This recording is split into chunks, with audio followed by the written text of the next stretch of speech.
Lembrando que as paramitas, elas podem ser traduzidas como perfeições. Seriam aquela conduta que nos aproxima da perfeição de um Buda, aquela conduta que nos aproxima da perfeição de um nobre bodhisattva, de um bodhisattva elevado. Então são essas condutas extremamente virtuosas que servem como um antídoto também para um foco egoísta, um foco autocentrado, para uma perspectiva que só visa beneficiar o eu, né? Uma perspectiva que está guiada por apego, aversão, desejo, esse desejo guiado pelo eu. As 6 paramitas principais, os textos budistas em geral, Mahayana, né? A gente aqui está falando do Mahayana, do grande veículo, o veículo dos Bodhisattvas, que às vezes também é chamado de Paramitayana, justamente porque a senda do Bodhisattva, ela compreende a prática das 6 paramitas. As 6 paramitas, de certa forma, elas são uma síntese das várias virtudes que os Bodhisattvas devem tentar desenvolver. Então, a gente tem a primeira paramita, que é Dana, a gente tem a segunda paramita, que é Shila, a terceira, Kshanti, Virya, Dhyana e, por fim, Prajna. Dana pode ser traduzido como generosidade. Aí a gente vai ver ao longo do nosso estudo, né, que há vários níveis de generosidade, desde aquela generosidade material mesmo, né, de nós tentarmos ajudar os seres, o planeta, a nossa sociedade a prosperar materialmente para os seres não passarem fome, não sofrerem com a miséria, porque se tiver miséria não vai ter como as pessoas praticarem o Dharma. As pessoas vão estar mais preocupadas com a sua sobrevivência mais imediata. Mas também tem um tipo de dana, que é a dana de doar o Dharma, a dana de espalhar o Dharma no planeta. E que essa dana é a dana mais elevada, porque é aquela que vai estimular, encorajar os seres a se engajarem nesse caminho. Tem Shila, que é a harmonia, e no texto em inglês, Shila foi traduzido como conduta ética. Muitos de vocês vão ver Shila em outros textos budistas, em às vezes outras pessoas falando como moralidade. Eu não gosto muito da tradução moralidade, porque é uma tradução muito complicada, porque moral, o que é moral para uma sociedade, para uma época, varia muito, né? Moral é uma coisa meio relativa. É complicado a gente falar numa moral universal. Se a gente pensar em ética no sentido mais profundo, é que hoje em dia também se confunde muito ética com moral. Mas se a gente for pensar em ética no sentido do ethos, aquele ethos onde a porção mais sutil da nossa mente habita, onde o âmago do nosso ser habita, numa linguagem ocidental, onde a nossa alma habita, então essa alma que está harmonizada com essa porção, que está harmonizada com o fogo Logos. Eu sempre, deixa eu ver se eu estou com o livro aqui, eu sempre faço propaganda desse livro aqui, né, do Alberto Brum, O Mistério da Ética, O Homem e a Morada do Fogo Logos. Então, se a gente for pensar na ética nesse sentido mais profundo, e esse livro aqui fala bastante sobre isso, mais no contexto filosófico grego, mas também faz paralelos com o budismo, então aí é até válida realmente essa tradução para Shila. Mas uma outra tradução que eu gosto bastante é a harmonia, que é uma tradução que está na Voz do Silêncio. E eu vou tratar da Voz do Silêncio mais adiante, porque afinal dá para fazer muitos paralelos aqui. Shanti, paciência, às vezes traduzido também como serenidade. Virya, reta energia, às vezes é traduzido só como energia, às vezes como esforço, às vezes como entusiasmo. É tudo isso, é aquela energia que nos impulsiona para a virtude, que nos impulsiona para a prática do Dharma. Dhyana, também complicado de traduzir, pode ser traduzido como plena atenção, reta atenção, e aí tem várias palavras sânscritas que também podem ser traduzidas por isso. Como meditação também, né? E também tem outras palavras que também podem ser traduzidas como meditação. Bhavana é uma outra palavra, essa prática de meditação mais formal que a gente faz, de sentar, isso geralmente é chamado de Bhavana. Mas Dhyana inclui isso, mas inclui mais também. Inclui a gente tentar tornar a nossa mente harmônica com o Dharma. Então, Dhyana está muito ligada com essa ideia de harmonia de Shila, no sentido de que a gente não deixa a nossa atenção se desviar da conduta adequada, da conduta de um aspirante a Bodhisattva, da conduta virtuosa, que não deixa a nossa mente se esquecer dos preceitos e princípios, que não deixa a nossa mente se esquecer dos ensinamentos. Então, dhyana também inclui a contínua memória ou a reta memória do Dharma. E, por fim, prajna, que é a sabedoria que compreende o vazio, que compreende a interdependência. Prajna também, às vezes, é traduzido como discernimento, né? Mas nesse sentido de eu consigo discernir o que é a natureza convencional dos fenômenos. O budismo vai falar em duas verdades, né? Tem a verdade convencional, que é essa que a gente percebe com os nossos sentidos, com os nossos pensamentos ligados aos sentidos, que tem aqui o Bruno falando com vocês, e vocês têm um senso de bem claro, né, de quem vocês são. Vocês conseguem perceber o mundo ao redor, conseguem perceber as coisas existindo separadamente ao redor, né? Cada coisa existe separadamente. A gente não vive numa grande sopa disforme. Então, essa é a verdade convencional dos fenômenos. O mundo, ele existe dessa forma, não é uma ilusão. Só que essa é uma existência convencional. Essa é a superfície. Existe uma existência, ou relativa, que é o sentido em que a gente está sempre nessa relação sujeito-objeto, relação de uns com outros. Mas existe uma outra natureza mais profunda, que é chamada de Paramartha Satya, é a verdade última dos fenômenos, que é a verdade em que, se a gente olhar mais profundamente, isso aqui é um corpo. E esse corpo aqui, ele tem uma série de órgãos, ele tem uma série de ligamentos, ele tem ossos, ele tem tripas, ele tem átomos, ele tem moléculas, e daí por diante. Então, quando a gente olha com um olhar mais profundo, não há nada que tenha realmente uma existência independente, uma existência separada. Então, a verdade convencional dos fenômenos, que é essa que a gente percebe convencionalmente, normalmente, é essa esfera aqui da separatividade. Mas no nível mais profundo, essa separatividade, ela é interdependência total.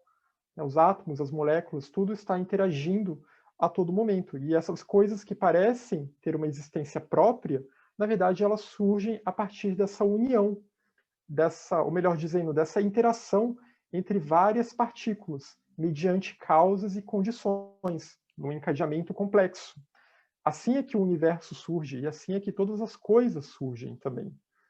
Então, essa é a verdade última dos fenômenos, e Prajna leva à compreensão dessa verdade última dos fenômenos. Aí, nesse sentido também, isso que eu chamo de eu, que ele existe convencionalmente, em termos últimos, ele não existe. Em termos últimos, ele surge a partir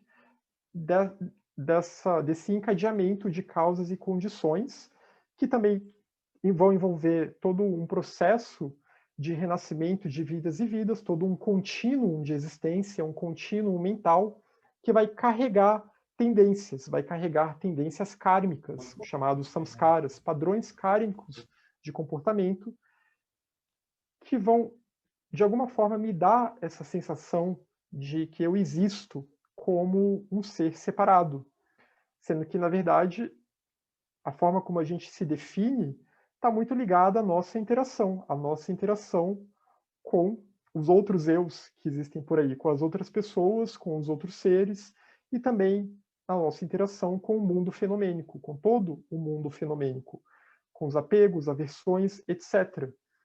Mas por a gente não ter essa compreensão profunda de Prajna bem desenvolvida ainda, a gente se apega a essa noção desse eu, dessa personalidade que se forma, mas que ela é fluida, porque ela depende dessa inter-relação.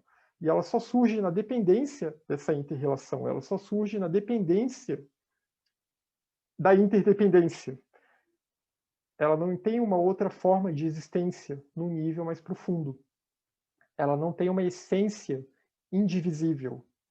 Isso é muito importante, principalmente para quem estuda a literatura teosófica, né, que às vezes as pessoas confundem, porque a literatura teosófica vai dar muitas noções de ego, eu, eu superior, mas tudo isso, o eu superior é uma tradução ruim, né, de algo que, na verdade, está além de tudo isso e que não é individual, mas o tal do ego reencarnante, ele é um fluxo. Ele é um fluxo que carrega sementes e ele carrega também uma essência que não é individual e que é aquilo que lhe permite a vida, que lhe permite a existência.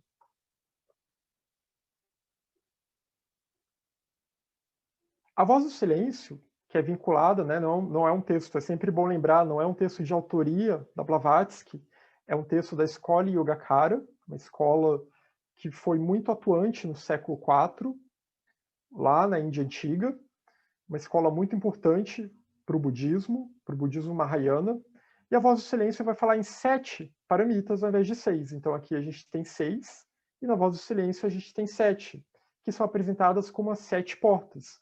Então esse texto que a Blavatsky editou vai apresentar Dana, né, aqui como a chave da caridade, do amor imortal.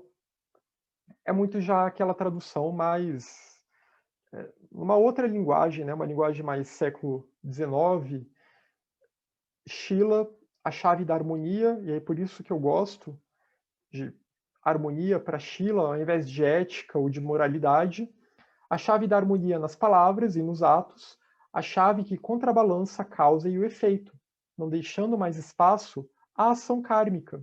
Porque quem tem Shila está plenamente harmonizado com o Dharma. Quem tem a Shila real, realmente, está plenamente estabilizado de mente, de fala e de corpo com o Dharma, com o reto caminho, com o óctuplo caminho, com as outras paramitas também. Então, é uma conduta que é sempre virtuosa. Então, as ações, elas são sempre virtuosas.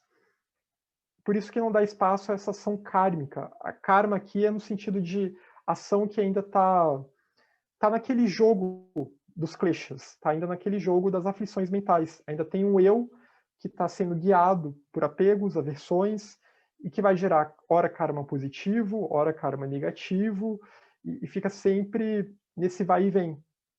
Tem o karma neutro também, claro, né? Aquelas ações que não fazem muita diferença, não causam muito impacto, nem positivo nem negativo nos outros seres, no planeta, nem em nós mesmos. A gente viu um pouco sobre isso, né? Tem até vídeo que eu acho que eu coloquei no YouTube das nossas reuniões, dos capítulos que falam sobre karma do Lama Rinpoche. Enquanto os bodhisattvas elevados, eles têm um outro tipo de ação, que às vezes é traduzido como, ou melhor, que em sânscrito vai ser a palavra charya, que é uma conduta pura, é uma conduta que está de acordo com o Dharma. Mas a gente pode entender também como a Karma Yoga dos hinduístas, né? Aquela ação que é uma ação que está plenamente em harmonia com todos os seres, com a interdependência e está plenamente em harmonia com a unidade de todas as coisas, plenamente em harmonia com a essência espiritual de todas as coisas, com a vida una. Por isso que também às vezes é chamada de uma ação sem esforço, ou como o taoísmo vai falar, né, eu acho que é o Wu Wei, que é às vezes é traduzido como inação, mas eu penso que uma tradução melhor é ação sem esforço, porque é aquela ação que a gente não precisa ficar toda hora enfrentando os kleshas, é aquela ação que já transcendeu o poder das aflições, é aquela ação que está totalmente em harmonia com o cosmos, está em harmonia com o Tao, ou numa linguagem hinduísta está em harmonia com o Atman, ou numa linguagem budista está em harmonia com a nossa natureza Buda, com o Dharmata, a natureza última de todas as coisas. Shanti, a paciência suave que nada pode alterar. Aqui, a mesma tradução que a gente viu antes.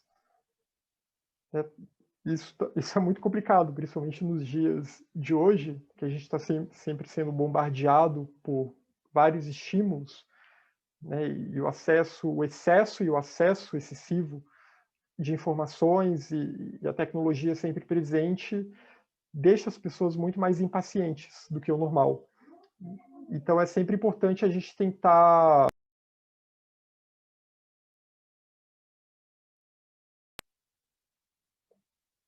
Opa, deu um problema aqui. Então, é sempre importante a gente tentar evitar tentar evitar ceder à impaciência, tentar evitar ceder à raiva. Vairagya, essa é a paramita que não está presente nas outras 6, que a gente vai ver ao longo do Lamrimtimô, que é a indiferença ao prazer e à dor, a ilusão vencida, só a verdade vista. Vairagya, aqui está essa indiferença, a gente tem que tomar cuidado com esse termo, né, indiferença, mas é no sentido de renúncia, é no sentido de desapego. Aquele desapego aos apegos, desapego aos apegos, desapego à aversão, desapego a uma perspectiva, a uma posição mental que é guiada pelas nossas aflições, que é guiada pelo nosso eu. O maior desapego de todos é o desapego ao nosso próprio eu. E a bodhicitta é muito isso também. Aliás, bodhicitta é basicamente isso. O altruísmo é esse desapego ao eu. Então, vairagya é muito importante. O Tsongkhapa não coloca como uma das paramitas, né? Os sutras Prajna Paramita não colocam vairagya como uma das paramitas, mas vairagya é sempre apresentado em textos de Tsongkhapa e em outros textos como um dos principais aspectos da senda budista. Então, é sempre muito importante, mesmo nem sempre estando na lista das paramitas. De vairagya tem virya, a energia indômita. De novo aqui a palavra energia, essa reta energia, que abre o seu caminho para a verdade suprema e que se ergue acima das mentiras terrenas. É aquele ímpeto, aquele impacto que não, impacto não, aquele ímpeto mesmo que não se deixa abater. A pessoa, ela continua no caminho reto e não se enrola com os enganos do mundo, não se enrola com os enganos do samsara.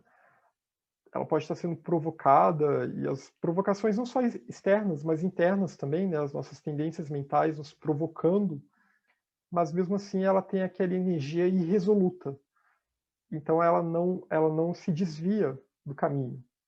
Dhyana, cuja porta de ouro, uma vez aberta, leva o Naljor.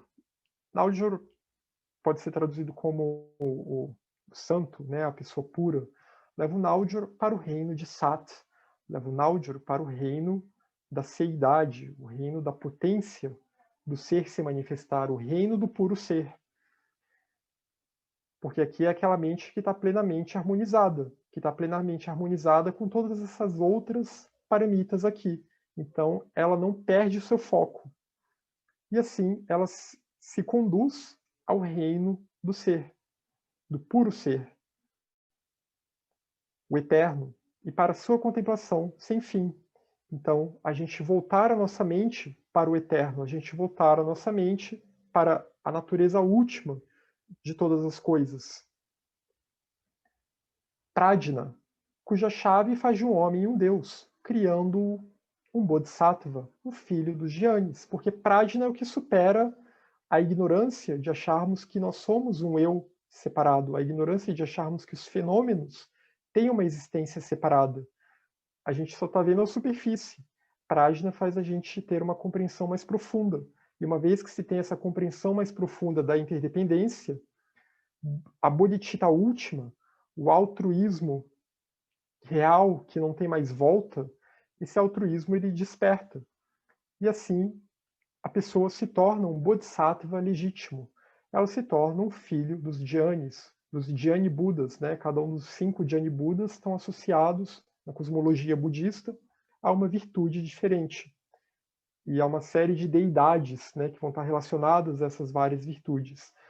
Então, na Voz do Silêncio a gente tem aqui as paramitas sendo mencionadas, e acho que é um texto que vale a pena a gente estudar aqui no nosso grupo no futuro. Porque em meios teosóficos as pessoas muitas vezes estudam as paramitas, mas sem estudar o budismo, sendo que é um texto budista. Então, já que agora estamos trabalhando mais, nos aprofundando na filosofia budista, estudar esse texto com esse apoio vai ser muito mais interessante. E cada uma das paramitas, vários textos budistas falam disso, e o Lamrim vai falar disso também. Cada uma dessas paramitas tem todas as outras paramitas inclusas dentro de si, porque elas também não escapam da interdependência. Elas também são interdependentes. Então, para que eu me aperfeiçoe realmente em Dana, eu tenho que ter Shila. Eu tenho que ter harmonia. para que eu tenha uma boa generosidade, senão essa generosidade não vai se manter. Eu tenho que ter paciência, senão também vai ter uma hora que eu vou perder a paciência e não vou mais conseguir praticar a generosidade. Eu tenho que ter o senso de renúncia, porque senão daqui a pouco vai ter um eu que vai aparecer lá e que vai querer algo em troca pelos atos generosos que eu estou tentando praticar. Tem que ter a reta energia, não pode esmorecer, tem que seguir em frente, mesmo em meio aos altos e baixos da vida, as várias condições que o karma nos impõe. Tem que ter dhyana, tem que ter a mente focada, tem que ter a mente que tem clareza do que quer alcançar, a mente que tem clareza de que almeja a iluminação e de que almeja auxiliar os outros seres. E a mente também que se mantém serena, que se mantém contemplativa. Tem que ter prajna. Tem que ter essa sabedoria, tentar desenvolver essa sabedoria da interdependência, do vazio de separatividade. Senão também é o mesmo problema da falta do desapego. Também vai ter um eu lá que vai ficar no ouvido e, poxa, mas eu ajudei tanto essas pessoas, eu fiz palestras, eu fiz tal e tal coisa, e como elas são ingratas, como elas não me deram nada em troca, elas se voltaram contra mim. Porque isso acontece. No caminho espiritual, a gente vê na própria história da Blavatsky. Né? Blavatsky foi expulsa da própria sociedade que ela fundou num determinado momento. As pessoas se voltam contra. Faz parte da natureza dos seres infantis, como diz o budismo. Então, muitas vezes, mesmo que a pessoa esteja praticando todas essas paramitas, ela não pode ter aquela expectativa de que o universo, de que as pessoas vão necessariamente responder de forma positiva para elas. Muito pelo contrário. Porque isso, na verdade, a pessoa começa a se diferenciar tanto da massa geral da humanidade que a tendência é que ela possa sofrer, inclusive, mais ataques. A tendência é que ela possa sofrer, inclusive, mais calúnias e daí por diante. Como a gente vê na história da Blavatsky. Né? Aqui a Blavatsky é um exemplo à parte, porque ela já era alguém que estava realmente no caminho iniciático, mais avançado, mas a gente pode até levar isso para as nossas vidas também, quando a gente está num grupo, está numa organização, e a gente está tentando fazer coisas boas, e aí de repente vem aqueles outros que nos atrapalham, e às vezes nos atrapalham não é porque a gente fez algo de errado, mas é porque talvez ou o nosso trabalho incomoda eles, ou por algum motivo, ou pode ter uma questão de poder, eles podem se sentir ameaçados também por esse trabalho. Né? A mesquinhez humana, ela não tem limites, então a gente tem sempre que pensar nessa prática das paramitas sem gerar nenhuma expectativa de que os seres as pessoas vão se tornar mais aprazíveis para nós se a gente praticar as paramitas. Muito pelo contrário. E, inclusive, também a gente tem que sempre que pensar, quando a gente tenta praticar essas paramitas, que nós também ainda temos, né, as nossas próprias mesquinharias internas. Então a gente tem sempre que se observar. E por isso que Vairagya é importante, essa indiferença, o desapego, né? Tem que buscar ser impessoal. Por isso que Dhyana é importante, ter a contínua lembrança do Dharma, ter a contínua lembrança dos propósitos, dos princípios.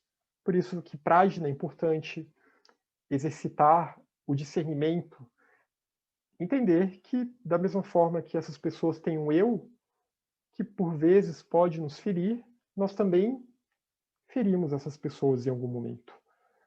Nós também temos um eu, e ainda não superamos esse eu. Tem que ter a paciência, kshanti, né? Haja paciência para esse mundo. Tem que ter virya, não pode desistir. E tem que ter harmonia. Então, por isso que todas elas são interdependentes, para que a ação se torne, a ação de um bodhisattva, a conduta de um bodhisattva, se torne cada vez mais perfeita, ou do aspirante a Bodhisattva se torne cada vez mais próxima desse ideal, todas as paramitas têm que ser muito bem trabalhadas. O Avatamsaka Sutra, um importante sutra Mahayana que eu gosto bastante, que é muito longo, eu nunca nem li ele inteiro, porque ele tem mais de 1000 páginas, é como um compêndio, na verdade, de vários sutras menores, né, e tem muito material interessante nele. O Avatamsaka Sutra ele vai mostrar 10 paramitas, e 10 paramitas que vão estar relacionadas com os 10 estágios da senda do Bodhisattva. A gente tem que lembrar que a senda do Bodhisattva ela é uma senda iniciática. Então, eu vou falar um pouquinho mais adiante disso, né? São chamados bhumis ou solos, que numa linguagem teosófica, esotérica, ocidental, a gente chamaria de iniciações. Então, que vai da primeira até a 10ª. A 10ª é aquele que alcança o estado de Buda. Então, tem essas 10 paramitas, que no nível comum, convencional, a gente tenta praticar, mas que no nível mais profundo, no nível mais esotérico, elas representam também, estão ligadas a cada uma dessas 10 iniciações. E não é que em cada uma delas o Bodhisattva só vai praticar uma delas. Lembra que eu falei, né, que elas estão sempre interligadas, não tem como praticar só uma. Mas que em cada um desses 10 estágios, uma delas vai se tornar preponderante, digamos assim. Então, de novo, Dana, Shila, Kshanti, Virya, Dhyana, Prajna.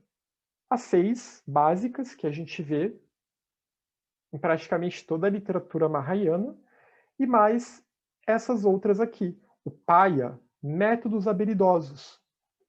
O que são esses métodos habilidosos? Praticar as paramitas por si só já é um método habilidoso. Estudar textos adequados é um método habilidoso. Buscar espalhar o Dharma genuíno no mundo é um método habilidoso para fazer com que esse ensinamento continue no planeta. Então, toda conduta virtuosa é um método habilidoso, sempre haverá níveis. Né? Nós, pessoas normais, temos os nossos limites, mas conforme a gente vai avançando no caminho, um Bodhisattva ele tem métodos habilidosos muito mais profundos que o nosso. Ele tem métodos de escrever sobre o Dharma, de falar sobre o Dharma, que nós ainda não dominamos. Métodos de entender sobre o Dharma e como espalhar isso da melhor forma possível, que nós ainda não compreendemos. E eles têm métodos de praticar a virtude que nós ainda não conseguimos. Eles conseguem praticar a virtude de uma forma que nós ainda não conseguimos. Pranidhana, voto, resolução, aspiração. Lembra quando a gente viu, acho que foi na reunião retrasada, que a gente viu sobre o voto de Bodhicitta, a Bodhicitta de compromisso? Pranidhana é esse voto, essa resolução. Quando a gente faz um voto, quando a gente almeja algo virtuoso, quando a gente almeja algo relacionado à senda do Dharma, a gente está praticando essa paramita, pranidhana. E os bodhisattvas, eles têm esse voto inquebrantável. Né? Aqueles que realmente se tornaram bodhisattvas, nobres bodhisattvas, esse voto, essa resolução, ela nunca se quebra. Ele só vai, na verdade, se tornando cada vez mais forte conforme eles vão avançando no caminho. Bala, o poder espiritual. E aqui não é tanto poder naquele sentido dos siddhis, né, que também as pessoas, esses seres avançados, eles também têm os seus siddhis. Né? Mas aqui é um poder sobre a própria mente, é um poder sobre si próprio, é um poder que está um pouco ligado à dhyana também, que é aquele poder de que a mente ela já conseguiu chegar em estados imperturbáveis, e por ela estar em estados imperturbáveis, ela se aprofunda cada vez mais nesse caminho. Ela se aprofunda cada vez mais na compreensão da realidade última, e numa percepção cada vez mais direta dessa realidade última, que é essa última paramita aqui, que é dhinana, que em grego é a palavra gnosis. As duas palavras têm a mesma raiz no indo-europeu, né? O sânscrito e o grego são línguas aparentadas. Então, dhinana e gnosis, essa percepção direta da realidade última. Há diferentes níveis de dhinana, na verdade. Né? Dhinana é uma compreensão que está além de prajna, porque prajna compreende a interdependência. compreende o vazio de existência inerente. Dhyana vai além disso. Dhyana vai chegar a estados de uma sabedoria que está além de qualquer conceito e uma sabedoria que alcança o nível mais profundo de compreensão da natureza última da realidade, que é Dharmata, que numa linguagem teosófica é o que a gente chamaria de Atman, ou numa linguagem vedantina também, é o Atman, que é semelhante ao Brahman, que é aquela unidade fundamental de todas as coisas, que é a única coisa que realmente tem existência por si própria, é o Svabhava. Então, Dhyana é essa percepção direta dessa realidade última. E é a 10ª paramita. E no caminho das 10 iniciações, dos 10 níveis, o Buda é aquele que alcançou essa Dhyana última. Aqui é só uma imagem, que aqui é o Bodhisattva Sudana, que esse sutra, o Avatamsaka, ele tem esse personagem, o Bodhisattva Sudana, que depois que ele gera a Bodhicitta, ele sai à procura de vários gurus. Ele gera a Bodhicitta em frente a Manjushri, e aí ele vai se encontrar com diversos personagens míticos, simbólicos, alguns personagens históricos, e vai receber uma série de ensinamentos. E um dos ensinamentos que ele vai receber é justamente sobre as 10 paramitas relacionadas aos 10 níveis. Em outros textos a gente vai ver essas 10 paramitas também. Textos da escola Yogacara, inclusive. As paramitas, elas também são divididas entre método e sabedoria. E a gente vai ver isso bastante no Lamrim Chemo. Esse capítulo já fala sobre isso. Então agora eu estou entrando mais propriamente no capítulo. O método, ele corresponde ao desenvolvimento das virtudes, incluindo as 5 primeiras paramitas. Dana, Shila, Kshanti, Virya e Dhyana. Então, generosidade, harmonia, paciência, a reta energia virtuosa, a plena atenção ou meditação, tudo isso é o método. E a sabedoria já é o exercício desse discernimento e a busca para alcançar essa sabedoria que compreende tanto a natureza relativa e convencional e a natureza última dos fenômenos, que compreende o vazio de existência inerente, o vazio de separatividade, que é a interdependência total. Então, é sempre bom lembrar, né, que o vazio não é um vácuo, não é um nada nihilista aqui. Na filosofia madhyamika, muito enfatizada por Tsongkhapa, pela maioria das escolas do budismo Mahayana, o vazio ele é interdependência. O que é vazio é essa aparente independência da realidade convencional, mas no nível mais profundo nós temos a interdependência total, justamente porque como aquilo que parece cheio é vazio, então significa que há toda uma série de partículas interagindo entre si, sempre nesse fluxo, e que fazem com que os fenômenos surjam, desapareçam e ressurjam, sempre nesse eterno movimento. Então, essa divisão, ela é uma divisão didática, é mais para mostrar que não basta só tentar desenvolver a sabedoria, né, essa sabedoria, não basta só, vou meditar sobre o vazio e vou deixar as outras virtudes para lá. E da mesma forma, não basta só desenvolver as virtudes e não tentar pensar, refletir, estudar e meditar sobre o vazio do eu e o vazio de existência inerente do eu e dos fenômenos. Porque senão eu vou tentar praticar isso aqui, mas ainda vai ter o eu lá, vai ter a personalidade lá bem forte e uma percepção do mundo muito concreta, muito realista. Então eu vou começar a quase que atribuir inerência até ao próprio sofrimento, ao próprio samsara, né? Vou começar a ver, não, esse mundo aqui realmente ele é o samsara. A matéria é o samsara. O budismo Theravada às vezes cai nessa perspectiva e o Mahayana vai questionar isso, vai dizer, peraí, não é que o mundo seja o samsara. A questão é que a nossa percepção inadequada do mundo faz com que ele seja o samsara.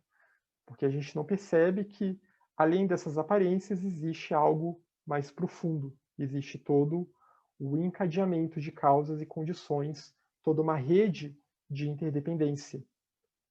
Então, não basta só buscar a sabedoria e não desenvolver as virtudes, e não basta só buscar as virtudes e não tentar desenvolver a sabedoria, porque se eu não tiver os dois juntos, a prática ela vai ficar imperfeita, porque na verdade os dois são ambas as faces de uma mesma moeda. Tanto que a gente vê aquelas imagens de uma deidade feminina abraçando uma deidade masculina, né, as duas em união. A deidade feminina representa essa sabedoria que não é só uma sabedoria racional, mas também é uma sabedoria intuitiva. A gente usa a razão, usa o raciocínio, usa a análise e a mente, o pensamento, para chegar a essa compreensão mais intuitiva. E, ao mesmo tempo, tem a deidade masculina, que representa as virtudes que têm que ser desenvolvidas, ativamente desenvolvidas. Então, aqui nesse trecho do Lamrim Chenmo, após gerar bodhicitta, a mente altruísta, é necessário se engajar com as práticas dos bodhisattvas para alcançar o estado de Buda. Então, aqui está retomando o ponto do capítulo anterior, né? Então, gerou aquele primeiro nível de bodhicitta, só que agora, para que essa bodhicitta realmente se torne uma bodhicitta real, a pessoa vai ter que se engajar na prática. Senão, eu só estou com a intenção, quero que os seres se libertem do sofrimento. Mas ainda assim, eu não estou fazendo nada para auxiliar os seres, eu não estou fazendo nada para me transformar, para que eu me torne realmente um veículo adequado para disseminar o Dharma no planeta, para que eu consiga também me libertar do samsara e me torne cada vez mais adequado e mais qualificado, consequentemente, para auxiliar os seres. Lembrando que bodhicitta tem 3 que a gente pode falar aqui. Né? Tem essa bodhicitta de compromisso, aspiração, que esse gerar bodhicitta que se fala, que é aquele voto que se faz, não necessariamente o voto formal, né? Mas é como um vislumbre, é como que aquela intenção que surge. Mas para que a gente não perca essa intenção, a gente tem que se engajar nas práticas. Então, a bodhicitta engajada, ela vai levar em conta o treino nas paramitas, o treino nas virtudes em geral, né? E as paramitas aqui, de certa forma, sendo essa síntese do caminho das virtudes no Dharma budista. E tem uma outra bodhicitta mais profunda, que é uma bodhicitta última, que essa é realmente aquele bodhisattva que já se libertou do samsara, que já alcançou a compreensão da interdependência do eu e dos fenômenos, já alcançou a compreensão do vazio. Esse bodhisattva, então, uma vez que ele alcança esse estado, ele se liberta do samsara, ele ganha autonomia sobre o processo. Né? É claro que ele vai continuar voltando e atuando em prol dos seres, porque faz parte do compromisso, mas ele já ganhou uma autonomia no processo, porque ele já superou o eu, ele já superou a noção de um eu separado que está arraigada na nossa mente, ele já superou a avidya. E por ter superado a avidya, então já tem uma bodhicitta que não esmorece mais, já tem uma bodhicitta que não se apaga mais, é realmente uma citta desperta, uma mente desperta, bodhi despertar, citta mente. Então surge essa mente desperta, essa mente plenamente harmonizada, alinhada com o Budi, né, na linguagem teosófica, o nosso 6º princípio. Isso é um Mahatma. Então essa é a bodhicitta última. O texto vai enfatizar mais, né, a questão da bodhicitta engajada, que é justamente esse treino nas paramitas. Aqueles que desenvolvem bodhicitta, que desenvolveram bodhicitta, entendem que sem disciplinarem a si próprios, não serão capazes de disciplinar os outros, porque essa é a questão aqui. A gente tem que praticar o que fala. Como a voz do silêncio também vai dizer num trecho, né? Não basta só querer caminhar na senda, aspirar caminhar na senda. Nós temos que nos tornar a própria senda. E essa é a questão aqui. Nós temos que nos disciplinar por meio da prática das paramitas. Dharmakirti, aqui esse personagem, Dharmakirti, foi um importante filósofo budista do século... Viveu entre os séculos 6 e 7 e escreveu bastante sobre os meios da cognição válida, né? Um tema bastante complexo. Não dá para falar sobre ele aqui agora rapidamente, mas é a chamada escola dos Pramanas, que vão falar sobre essa cognição válida, a reta cognição. Quais são os textos, quais são os raciocínios adequados para se chegar à compreensão adequada da realidade. E Dharmakirti, então, no texto Pramanavartika, ele afirma que para destruir o sofrimento, os compassivos, os bodhisattvas, trabalham com a realização de métodos. Eles trabalham com a prática das paramitas, com o treinamento nas paramitas. Eu gosto de pensar em treinamento porque é uma questão... A gente tem que pensar que, como uma das cartas dos Mahatmas falam, eu acho que uma das cartas dos Mahatmas falam, eu posso estar confundindo com algum outro texto, então me desculpem, mas é como ser um atleta do espírito, é como ser um atleta espiritual, por isso que a gente tem que treinar. Da mesma forma que, se a gente quer ser um atleta, a gente tem sempre que treinar os nossos músculos, etc., treinar o corpo. E aqui a gente tem que treinar a mente, a gente tem que se treinar nas virtudes. E aí, se treinando, a gente vai ficando cada vez, vai ultrapassando barreiras, vai quebrando recordes e vai se aperfeiçoando cada vez mais no caminho. Aqueles que têm grande compaixão pelos outros geram o pensamento que todos possam se libertar do sofrimento. Mas isso não é o bastante. Não é bastante só pensar. Senão vira aquilo que, às vezes, as pessoas até usam como uma piada, né? Quando acontece algum desastre no mundo. E a gente está vendo um pouco isso agora com a pandemia também. Né? Ao invés dos governos, das autoridades se organizarem e realmente tentarem parar com o que está acontecendo, tentarem reduzir os danos, etc., realmente, efetivamente ajudar as pessoas, fica tudo só naquele, eu sinto muito, que essas pessoas possam... Estou enviando minhas orações para essas pessoas, e não que isso seja ruim, a gente enviar bons pensamentos para os outros, né? Isso é muito bom. Essa energia, se for sincera, ela pode realmente chegar, né? Pode dar algum tipo de alívio, mas a questão aqui é que só isso não é o bastante. É importante que a gente se engaje no caminho para que as coisas realmente mudem. Então, é necessário se engajar nos métodos que tornarão isso realidade. E se eles não se engajarem por conta própria, se o aspirante ao Dharma, ao caminho do Bodhisattva, não se engajar por conta própria, ele vai ser incapaz de conduzir os outros para a libertação. Porque, de novo, a gente pode pensar nessa comparação com um atleta, né? Como que um atleta depois pode querer treinar outras pessoas se ele mesmo não tem um treino adequado? Se ele mesmo não se qualificou adequadamente? Como que ele pode ensinar os outros?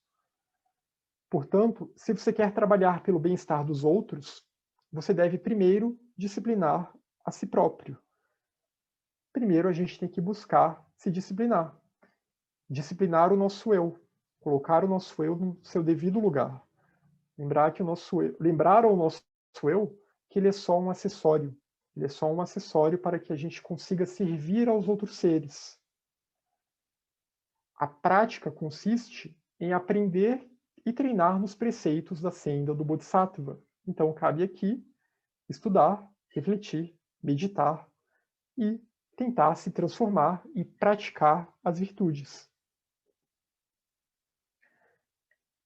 É necessário, então, empreender as duas acumulações de mérito e de sabedoria.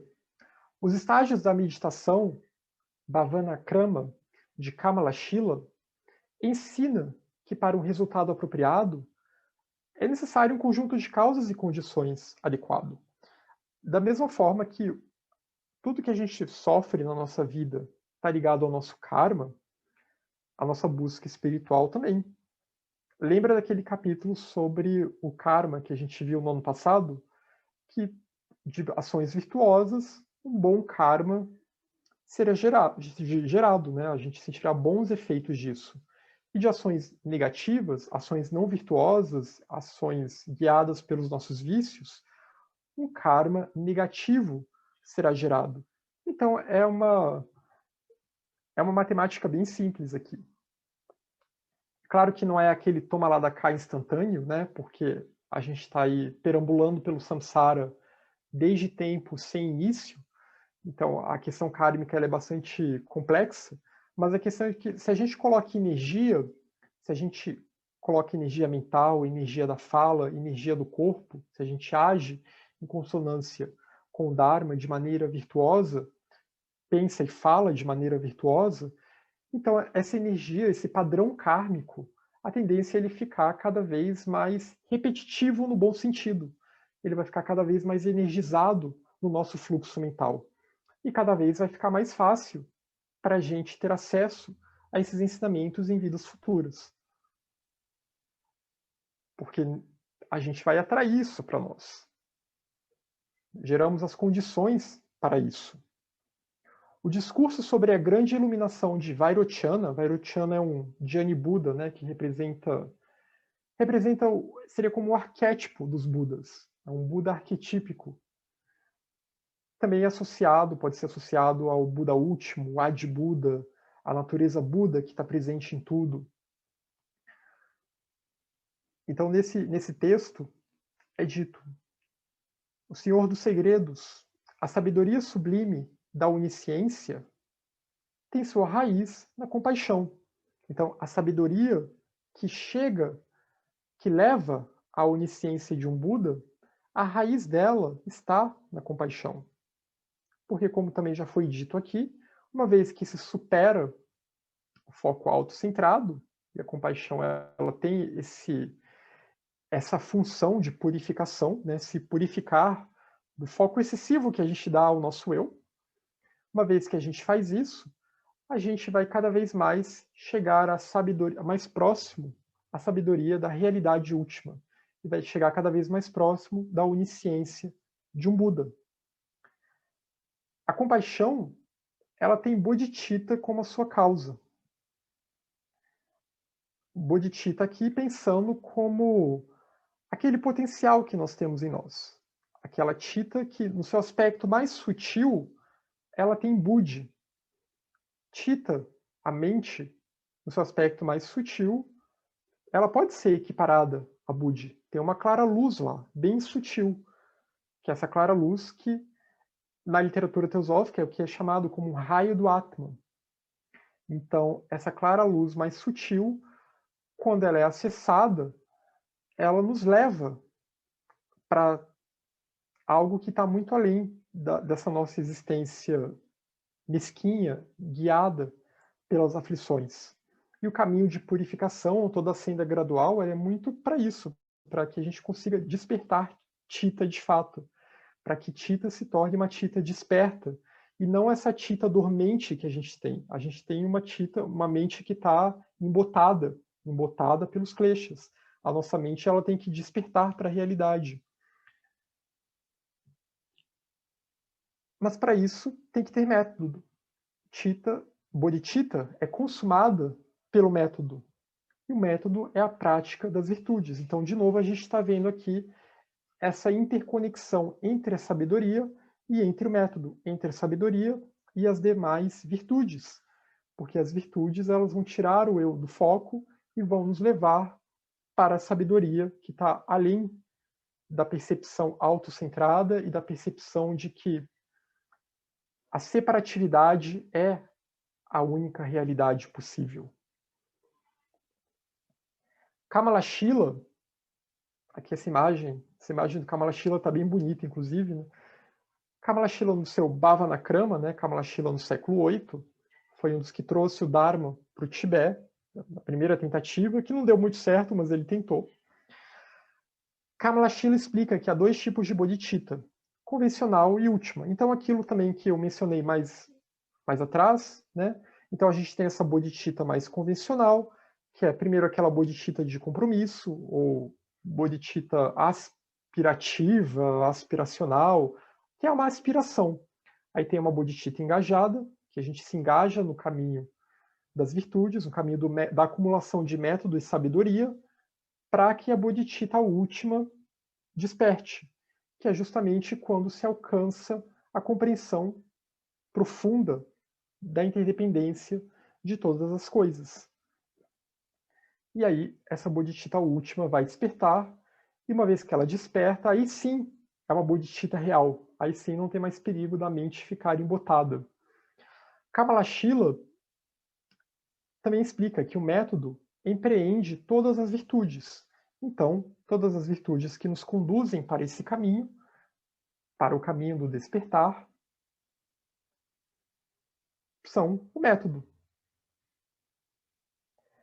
Mas agora o Tsongkhapa vai tocar num outro assunto mais polêmico, e aí para quem está vindo aqui, talvez pelas primeiras vezes, eu acho que teve um vídeo sobre meditação que eu fiz que também tratava desse assunto, que está no YouTube, eu posso passar depois, também tinha um pouco desse debate, que é o debate entre essa perspectiva, que é a perspectiva da senda gradual, do Lamrim, né, dessa senda que tem níveis, como a gente viu, os 10 níveis, e de uma outra senda, uma senda súbita, instantânea, que vai falar que é possível a pessoa se iluminar no estalar de dedos.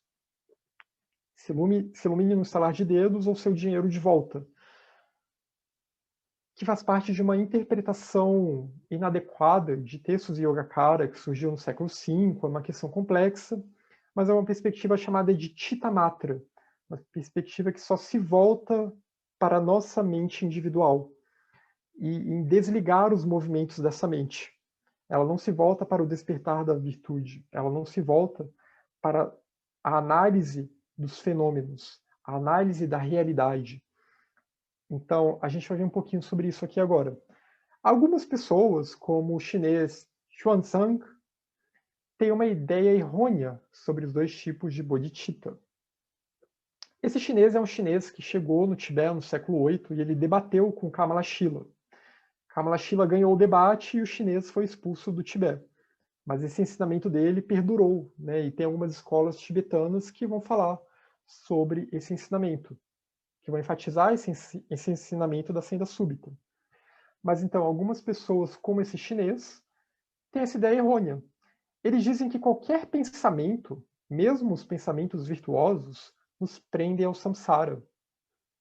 Nessa visão errônea, o caminho para o Budado consiste em apenas estabelecer a mente num estado sem pensamento. Então, aquilo que a gente já viu em outros debates, né, em outras reuniões, que basta a gente interromper o fluxo da mente, basta parar de pensar, e bom, pronto, a pessoa alcançou, instantaneamente ela alcança a iluminação. Isso tem problemas e eu vou tocar no porquê desses problemas. As virtudes, tais como generosidade, harmonia, seriam apenas para pessoas incapazes de chegar ao estado livre de pensamento. Então seria um ensinamento provisório, um ensinamento para iniciantes, para aqueles que ainda não têm esse poder de chegar a essa iluminação instantânea. Só que Tsongkhapa vai rebater essa visão. Aqui é a resposta de Tsongkhapa. A visão de Xuanzang, e isso aí, esse nome tem várias escritas, né, e várias possibilidades de pronúncia, eu não sei chinês, então me desculpem se eu estiver pronunciando errado. Então, a visão de que o método não é um caminho legítimo para o Budado, de que o Dharma é um caminho sem método, de que o caminho mais avançado, na verdade, é um caminho que prescinde de método, que o método é só para aqueles mais iniciantes que precisam, que ainda de alguma forma estão apegados aos pensamentos, etc.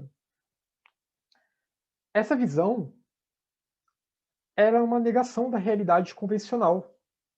E essa visão ela cai no extremo do niilismo, porque essa visão ela vai dizer então que a realidade convencional ela não importa. Não importa eu me preocupar em desenvolver as virtudes, não importa eu me preocupar com os seres individualmente, porque individualmente nós existimos como indivíduos em termos convencionais. O budismo não nega isso. A gente tem que tomar muito cuidado. O budismo não nega que eu existo. Ele só diz que eu existo em termos relativos, em termos de interdependência. No nível mais profundo, a gente compreende essa real existência. E no nível da superfície convencional, nós estamos aqui e os seres estão aqui sofrendo, e os seres precisam de cuidados. E nesse nível convencional da multiplicidade, a gente precisa buscar as virtudes, exatamente para saber diferenciar o que nos conduz para a reta senda, o que nos afasta dessa reta senda, o que nos conduz do puro reino de Sat, como diz a voz do silêncio, de uma existência sátvica, e o que nos afasta dessa existência sátvica e nos aproxima de uma existência mais embotada. O problema dessa perspectiva aqui desse chinês, que a gente vai ver, é até uma coisa bem popular hoje em dia no budismo tibetano, é que vai dar a ideia de que é possível, uma vez que a gente recolhe os nossos pensamentos, a gente para o nosso fluxo mental, a gente alcança um estado de mente não dual. E alcançando esse estado de mente não dual, já não há mais diferença entre virtude e não virtude, entre o positivo e o negativo. E nega todo o resto, todas as polaridades que na verdade existem no mundo. Ela tenta apagar tudo isso. E o problema disso é que isso gera uma ilusão, gera a ilusão de que a pessoa se iluminou sem precisar seguir um caminho virtuoso, sem precisar se esforçar na senda da purificação. E por isso que isso é chamado também de o extremo do niilismo, porque isso está negando a própria legitimidade do mundo convencional, a própria legitimidade dos fenômenos. É como se eu recolho a minha mente e aí agora tudo bem, nada mais me afeta, eu estou plenamente sereno, minha mente está plenamente calma, então eu me iluminei.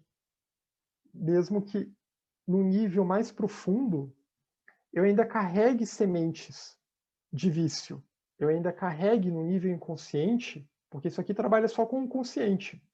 No nível inconsciente da mente, essas sementes elas vão ser transportadas para a próxima vida. E até nessa mesma vida, elas vão começar a se manifestar também, dadas as apropriadas causas e condições, porque eu não cheguei à sabedoria última que realmente arrancou esse mal pela raiz. Então, eu não arranquei a vidya, eu não arranquei o meu apego ao eu. Eu só estou achando que se o meu eu ficar calmo, eu me tornei um eu iluminado. E essa visão ela tende a refutar o poder da análise, a meditação analítica vipassana, que discerne acerca da natureza última da realidade, a natureza que escolhe um tópico de meditação e vai, então, usar o poder da análise, do raciocínio, para refletir sobre aquele tópico. E sempre muito voltada para o desenvolvimento de prajna, para chegar ao entendimento da interdependência. Essa meditação desse chinês aqui, o que ela vai pregar é que basta você só aquietar a mente. E só aquietando a mente você se ilumina. Não precisa desenvolver nem a sabedoria e nem se aprofundar muito nas virtudes, uma vez que você consegue se aquietar a mente. E aí vem a outra questão, né? Uma pessoa pode ser um psicopata e pode ter a mente quieta, serena. A mente serena, ela não necessariamente indica uma mente virtuosa. Eu posso praticar uma série de iniquidades por meio da serenidade.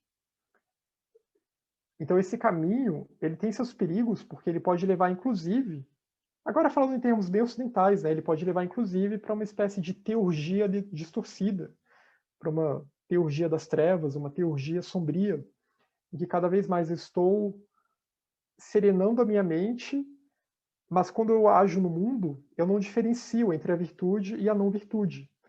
Eu não me livro dos vícios, porque como eu penso que tudo é não dual, eu simplesmente penso, tudo isso faz parte desse mundo ilusório que a minha mente criou, que a minha mente projetou, e agora que ela está serena, seja que eu me engaje em vícios ou em virtudes, isso não vai me afetar. É uma doce ilusão, porque assim a pessoa vai se engajando cada vez mais em vícios, e conforme ela vai se engajando cada vez mais em vícios, ela está se encaminhando para um outro caminho, para uma outra senda que não é esse caminho aqui, que não é caminho que leva ao Budado. É um caminho que vai levar para uma outra coisa. Não vale a pena a gente focar nisso agora. Então tem esse perigo aqui. E Tsongkhapa, em sua reforma do Dharma no Tibete, ele vai principalmente se opor a essa visão que estava se espalhando de novo naquela época, que o Kamalashila também tentou combater. E essa visão, de novo, no budismo tibetano, ela anda bem popular, né, com essa tal da prática dessa mente não dual. Então, ao refutar a análise, para discernir acerca da natureza última da realidade, o cerne da doutrina do Jina, da doutrina do Buda, Jina significa conquistador, aquele que conquistou os kleshas, aquele que conquistou, né, como um guerreiro mesmo, que conquistou os exércitos dos vícios. O cerne da doutrina do Jina, ele joga o Dharma no lixo. A pessoa está praticando um caminho que não tem relação com o Dharma, que não tem relação com o Mahayana. Ela está praticando um outro caminho, um caminho que é um caminho que vai levar ela para outras direções. O grande Bodhisattva, Kamalashila, amparado nos sutras, refutou os ensinamentos de Xuanzang. Kamalashila refutou a visão errônea de que o caminho para a iluminação consiste apenas em estabilizar a mente no estado sem pensamento. Só isso. E eu sei que hoje em dia, principalmente com a popularização do mindfulness, né, que é útil como uma terapia, etc., as pessoas começaram a achar que meditação é só isso, né? Eu só vou observar meus pensamentos, não vou julgar, vou observar os fluxos. E esse não julgar aí é muito perigoso, porque é aí que começa a surgir essa percepção não dual, que começa a se dissociar cada vez mais do que é vício e do que é virtude. E nessa percepção, então, conforme a mente vai ficando serena, e o poder dos pensamentos vai se enfraquecendo, e ela pode alcançar realmente momentos, né, de não pensar, alguns breves momentos de não pensar. Ninguém vai ficar toda hora sem pensar, né? Isso é impossível na existência fenomênica do ser humano. Não dá para desligar manas totalmente. Mas então, nesse momento, a pessoa pode achar que alcançou um estado elevadíssimo, sendo que, na verdade, ela só alcançou uma espécie de cala-boca-mente. E foi só isso. Pode ser útil? Pode, se a pessoa estiver no caminho virtuoso. Mas se é só isso que ela quer, não quer dizer muita coisa. Então, e essa estabilização mental, de acordo com Kamalashila e com Tsongkhapa, ela é somente isso, ela é uma estabilização, ela é uma serenidade meditativa, que pode ser usada para o bem ou pode ser usada para o mal. Como eu falei, um psicopata ele também pode alcançar essa serenidade meditativa, sem as virtudes.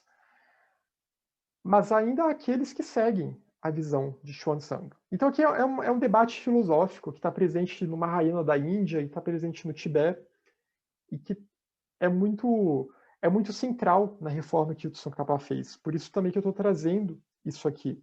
E que tem tudo a ver também sobre o porquê é importante praticar as virtudes.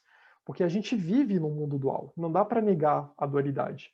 E a gente aprende, a gente se desilude com o samsara vivendo essa dualidade, percebendo que a virtude nos aproxima para a libertação do samsara.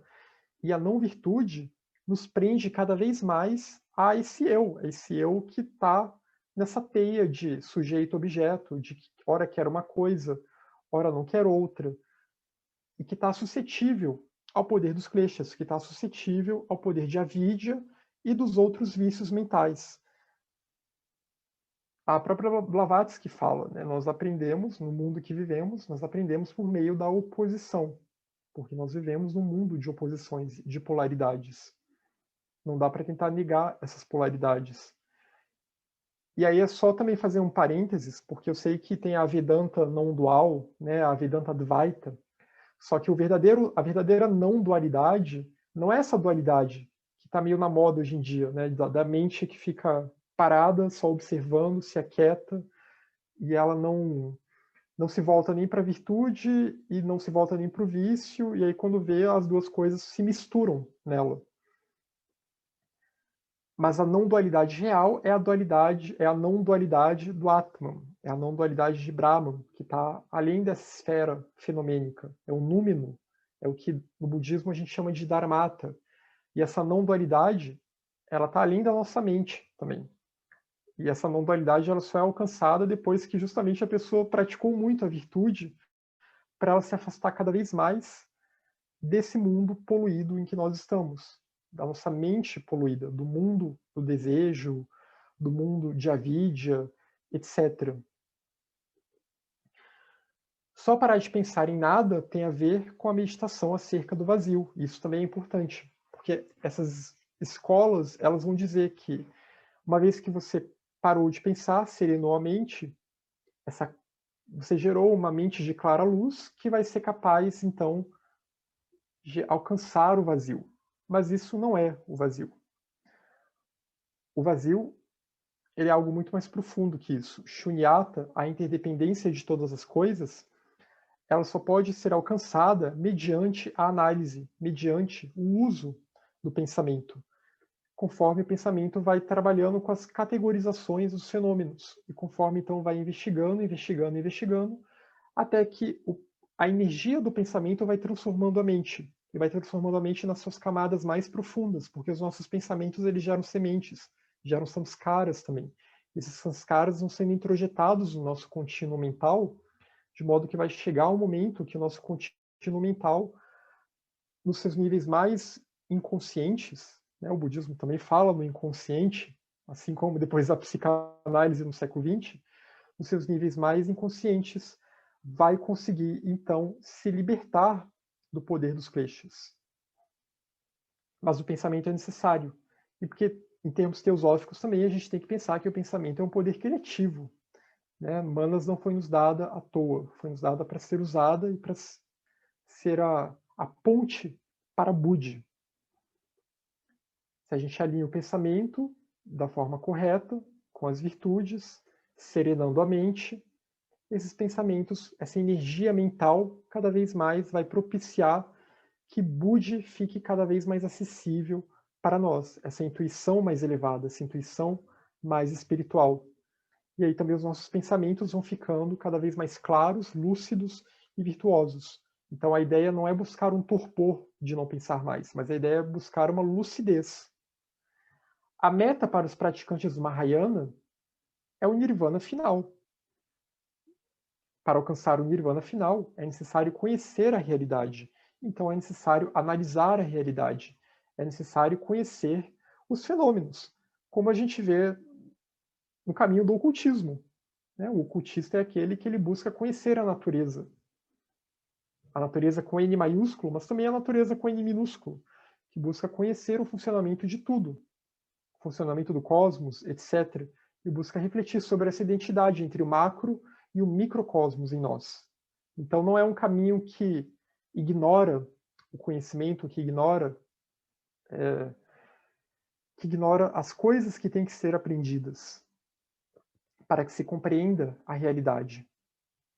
A sabedoria prajna a ser alcançada é aquela que compreende a diversidade dos fenômenos. Então, a questão aqui não é negar essa diversidade, mas é compreender que essa diversidade ela está aí e que isso faz parte da interdependência. Essa é a verdade convencional. A verdade convencional são os fenômenos como a gente vê, aparentemente separados. A verdade última são os fenômenos surgindo a partir do encadeamento de causas e condições, o encadeamento de diversas partículas, e nenhuma dessas partículas é indivisível, porque todas elas também estão sempre interligadas umas às outras. E o método. A sabedoria também precisa do método, precisa do caminho das virtudes, que vai cada vez mais tirar o foco nessa nossa ilusão de que nós temos uma natureza indivisível, separada, independente, e tirando foco no eu, é um antídoto e vai fazer com que a gente se aprofunde cada vez mais na natureza profunda, na natureza interdependente de todas as coisas, que é a verdade última. E isso é o vasto caminho, é a vasta senda dos bodhisattvas. O cultivo da sabedoria, prajna, elimina as aflições, elimina os kleshas. A coleção do método, as virtudes, nutre todos os seres. Aqui é a citação de um sutra, né, do Tathagata Chintya Gurya Nirdesha Sutra. Então, também lembrar que o método está ligado com bodhicitta, é a bodhicitta engajada, que nutre os seres, é a compaixão em ação no mundo, o altruísmo em ação. Com a sabedoria, prajna, as aflições são eliminadas. Com o mérito, aqui o mérito que vem do método, da prática das virtudes, todos os seres vivos são inclusos, porque a pessoa inclui os outros seres, ela não fica só focada em meditar sobre a natureza vazia das coisas. E até porque, como também a gente viu no texto, para que chegue a uma prajna profunda, a uma sabedoria profunda, tem que praticar essas virtudes. Sabedoria sem método é aprisionamento ao samsara. E é até perigoso. Né? Se eu buscar essa sabedoria sem um método, eu posso cair no extremo do niilismo. Já o método sem a sabedoria também é aprisionamento, porque aí eu posso cair no extremo do eternalismo. Eu posso começar a achar de que essas virtudes que eu estou praticando, elas fazem parte do meu eu, do meu grande eu ultra virtuoso, que tem existência inerente e separada. Então, eu posso reforçar o meu senso de personalidade, né? Achar que dentro de mim existe uma personalidade dourada. Então, os dois têm que caminhar juntos. Os dois são interdependentes, são faces da mesma moeda. A sabedoria e o método combinados conduzem à libertação. Aqui é um trecho do Vimalakirti Nirdesha Sutra. Aqui é uma imagem, Prajna Paramita, uma imagem de Prajna. Como eu falei, a sabedoria ela é representada por uma imagem feminina. E é dito em sutras budistas que Prajna Paramita é a mãe dos Budas, é a sabedoria que vai permitir que o Bodhisattva avance no caminho e se torne um Buda em vidas futuras. Então, a perfeição paramita da sabedoria, prajna, é a mãe. O método é o pai. As virtudes são o pai. É aquele aspecto mais ativo, em que a gente está se engajando no caminho para auxiliar os outros seres. Aqui é um texto budista mahayana, o Sri Paramadhya Kalparaja, que o Tsongkhapa cita. Os bodhisattvas, com sua sabedoria unida ao método, eles realizam as ações de um Buda. O capítulo de Kashyapa, né, um outro texto, Kashyapa foi um dos membros da escola dos Arhats, um dos discípulos do grupo interno do Buda. Esse texto, Arya Kashyapa Parivartanama Mahayana Sutra. É um sutra Mahayana também. Então, os bodhisattvas, com sua sabedoria unida ao método, eles são capazes de realizar as ações de um Buda, de realizar a conduta de um Buda. Porque eles vão se aproximando cada vez mais desse caminho, vão se aproximando cada vez mais, melhor dizendo, do estado de Buda. E, assim, vão auxiliando cada vez mais seres, porque vão tendo cada vez mais as suas paramitas, essas 10 paramitas, muito bem aperfeiçoadas. Portanto, medite sobre o vazio, sobre shunya, a palavra sânscrita aqui para o vazio, que tem a supremacia de estar associado a todos os aspectos. Isto é um vazio que está completo em todas as facetas do método. Então, quando a gente pensar no vazio, não é pensar num vácuo, mas é pensar que esse vazio ele contém dana, shila, shanti, virya e dhyana. Para chegar à compreensão desse vazio, é necessário que a gente pratique essas paramitas para que o nosso eu saia de cena, ou melhor, para que o nosso eu perca o protagonismo, para que ele se torne somente um instrumento nosso, um instrumento do aspecto mais sutil da nossa mente, numa linguagem ocidental, um instrumento da alma. E nesse ponto também é interessante que a gente vai ver aqui também, após vestir a armadura do amor, Maitri, e gerar uma grande compaixão. Então, após vestir a armadura do amor incondicional e gerar uma grande compaixão, Maha Karuna, aquela compaixão que nos impulsiona a agir em prol dos seres, estabiliza a tua mente na meditação sobre o vazio supremo, que está associado com todos os aspectos. Todas essas paramitas, elas são interdependentes. E todas essas paramitas, no nível mais profundo, elas, na verdade, emanam da nossa natureza Buda. A nossa natureza Buda que ela é vazia de tudo, exceto a si própria. Essa natureza Buda que é Dharmata, que é a natureza última de todas as coisas. Então essas virtudes, elas nos levam para esse ponto. Ou melhor, nos direcionam para esse ponto. Então, estabiliza atualmente na meditação sobre o vazio supremo que está associado com todos os aspectos. O que é esse vazio? É um vazio que não está divorciado de Dana, de Shila, de Kshanti, de Dhyana. Um vazio que não está divorciado do método. Por quê? Método e sabedoria são indissociáveis. Método e sabedoria são duas faces da mesma moeda. O método leva ao êxtase de bodhicitta, leva ao êxtase da mente iluminada. Mas para que esse êxtase aconteça, ele tem que estar unido à sabedoria, a sabedoria que compreende o vazio de existência inerente. E no nível mais profundo, né, outros textos vão falar, Yogacara e de outras escolas também vão falar sobre isso, ainda um outro vazio ainda mais profundo, que é justamente essa natureza última, essa natureza que é livre de qualquer atributos, exceto de si própria, exceto da sua pureza última. E toda a realidade emana dessa natureza. É o Brahman da Vedanta, ou Parabrahman da teosofia, ou o Brahman que é semelhante a Atman, etc. Mas que no budismo vai ser chamado de Dharmadhatu, o elemento indestrutível. Aqui é um trecho do Ratnachuda Sutra.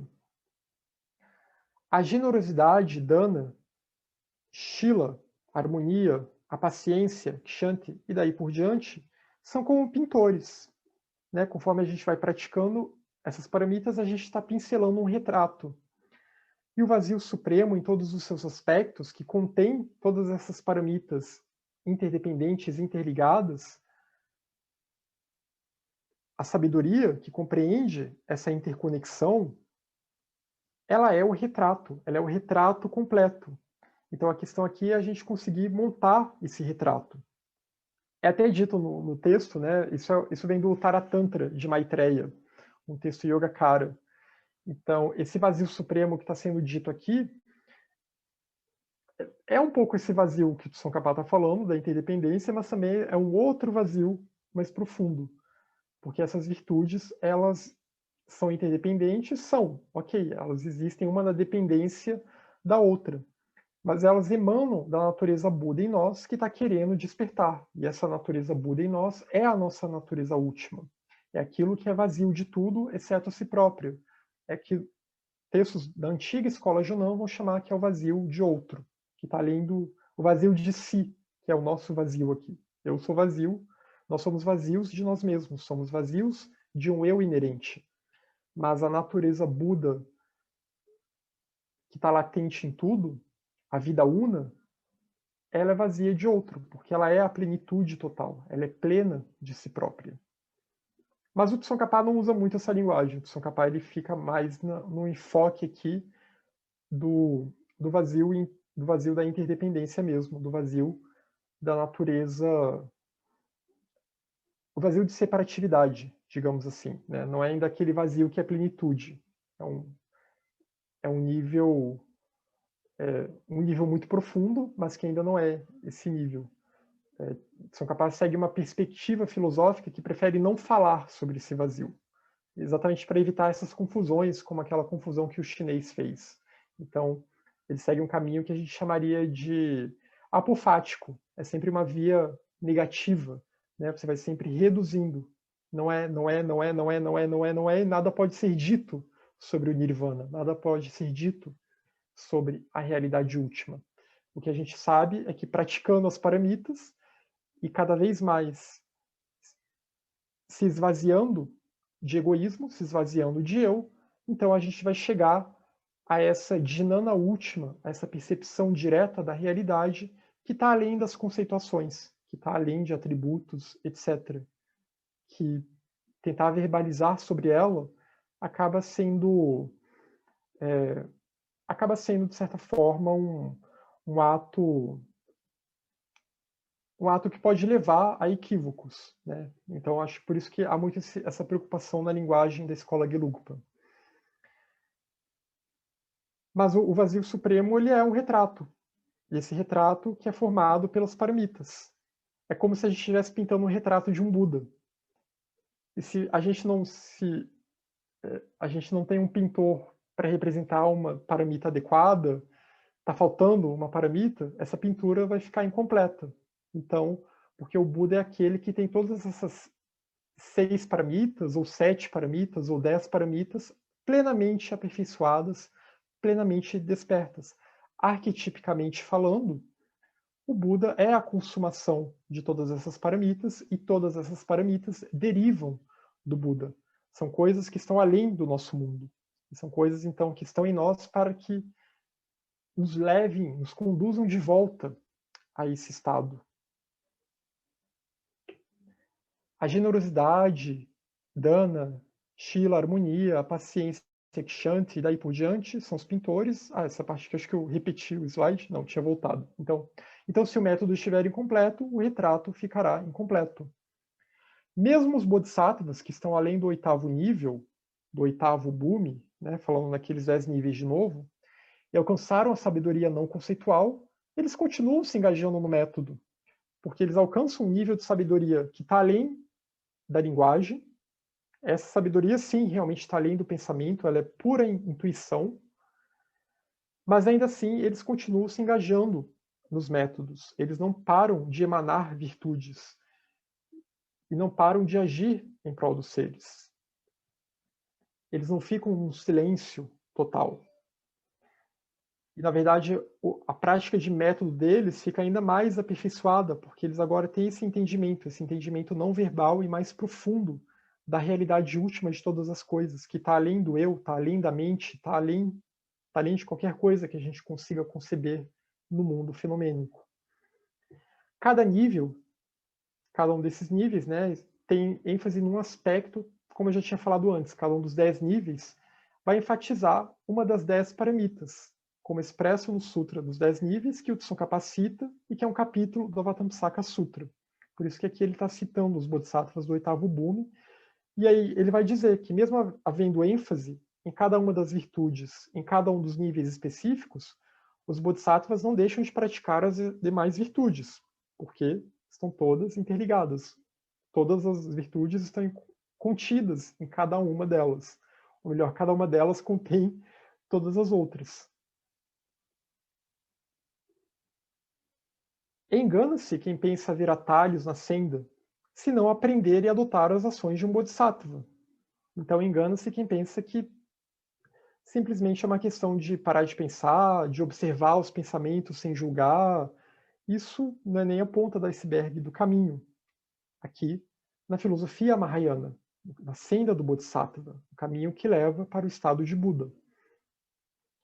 Apenas parar o fluxo de pensamentos e serenar a mente não desperta automaticamente as virtudes. E esse é um outro ponto também.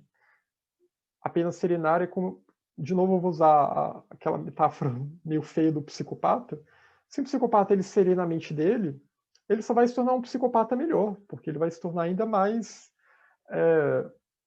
ainda mais eficiente, né, e não ter remorso nas ações dele. Porque ele não se esforçou em gerar as virtudes. Uma pessoa que não se esforçou em gerar as virtudes, agora é uma pessoa normal mesmo.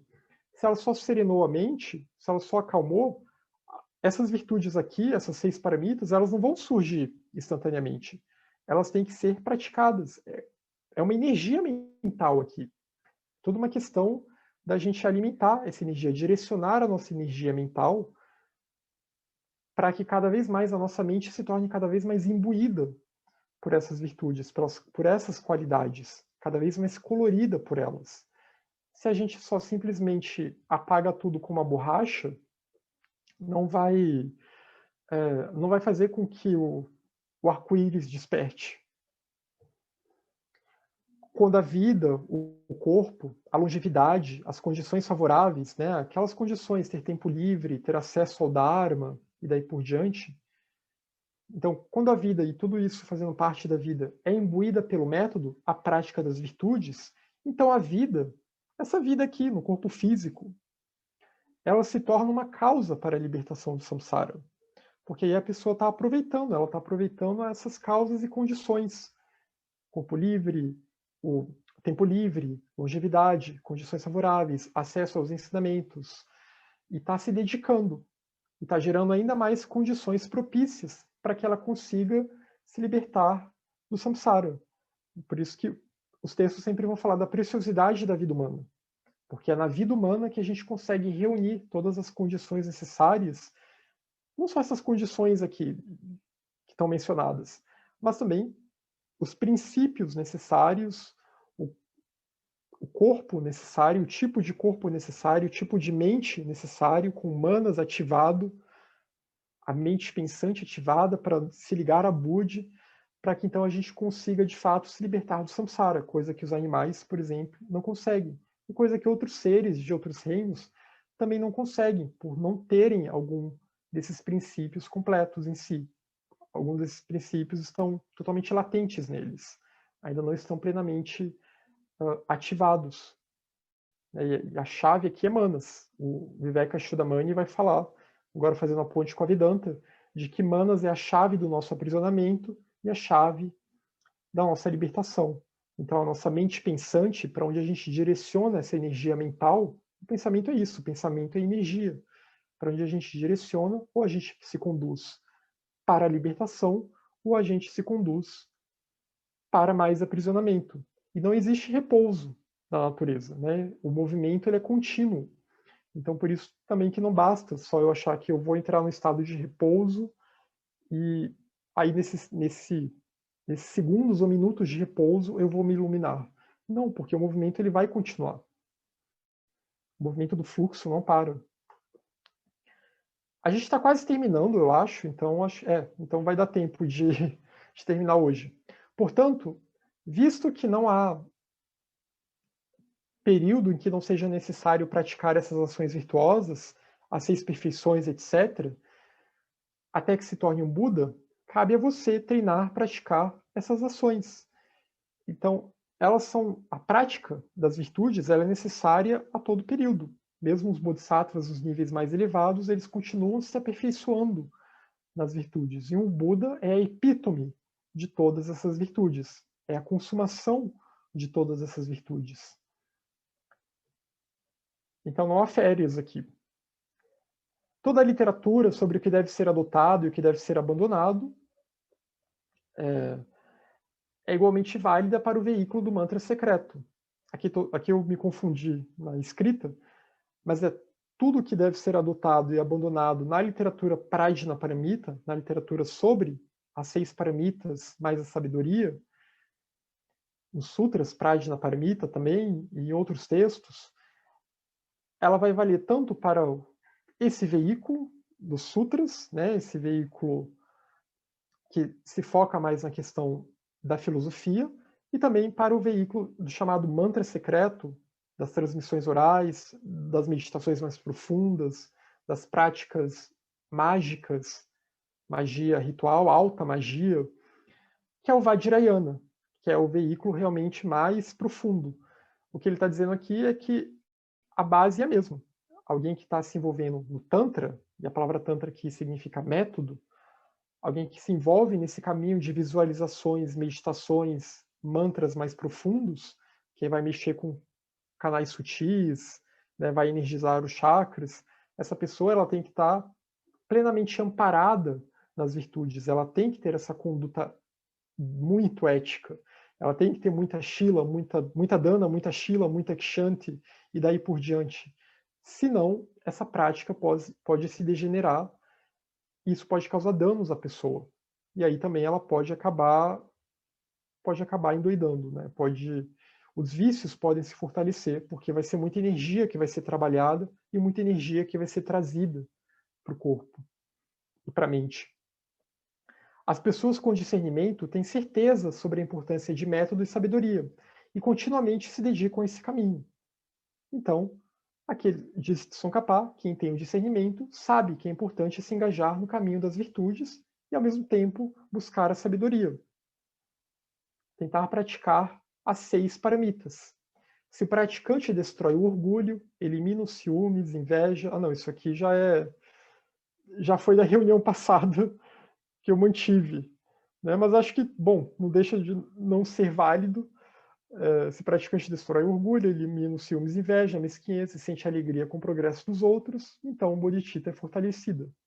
Quando se cultiva a bodhicitta, não haverá separação dela nem mesmo em vidas futuras. E aqui, fazendo uma ponte com o capítulo anterior, a forma de cultivar bodhicitta, aquela bodhicitta engajada para se chegar à bodhicitta última, é justamente com essa acumulação de mérito, método e sabedoria, praticando as paramitas, né, que aqui a gente vai começar a ver a partir de agora no Lanrim Chenmo, são essas 6 paramitas aqui.